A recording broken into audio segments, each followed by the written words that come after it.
Welcome back, or welcome for the first time to Potheads Love Movies. I'm Jay Focus, and Fuck yeah, I like trees. you goddamn right, Paperboy. Now, this episode 3 of, you guessed it, Atlanta. I'm going to review the episode with the smallest amount of spoilers ever in one of these videos, so don't worry too much about that. Let's go ahead and dive in. Episode 3, Season 3, The Old Man and the Tree. We open the episode with the gang walking the streets of Europe in search of their billionaire homeboy, only to be greeted at what Darius calls That was the decoy house. Ooh, man, that's hard as fuck. yeah. And they quickly discover a Nando's is inside of this big ass compound home that they found themselves in. It's fucking great. Fernando, the home's owner, greets Al and they proceed to go somewhere that Paperboy can smoke because obviously by that big ass tree, it's not happy. I like trees as much as the next man, but what the fuck is that? Paperboy, I feel your pain.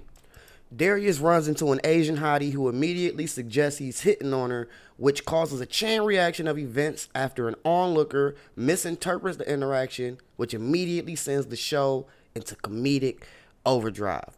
Once again, just one of those surreal moments that you just don't think can happen in real life, but they fucking do. Like, white people, we're gonna talk more about them soon. Now, this is the light spoiler edition, so that's all you get. This episode is heavy with season 1, episode 9 vibes from the Juneteenth episode by taking another look at our white allies. Yeah, because we have a ton of white allies out there. We get it. Not everybody's our enemy. But the main focus of this episode, you guessed it, white guilt. Now, while I got you here, I wanted to take some time to go ahead and tell you about the best damn salad. Now, you want to talk about the best damn salad in Detroit? Huh. If you ain't been here, you ain't been nowhere. Barbecue salad, catfish salad, fish gobbler, Hawaiian shrimp salad, pineapple pies, nacho supremes, pretty much anything you could think of. Best damn salad gonna hook it up, and it's gonna be the best version of what you were expecting that you've ever had. Now, it's not just the salad. And they've even got their naughty vegan section of the business. So if you don't want to deal with all of that meat, holla at Best Damn Salad, because they got everything you need. Now, let's get back to the show. So I'm going to read you this article from NPR, and it pretty much sums up what happens in this episode. I promise this is the whole thing. Now, author and race relations scholar Shelby Steele talks about his provocative new book, White Guilt, how blacks and whites together destroyed the promise of the civil rights era.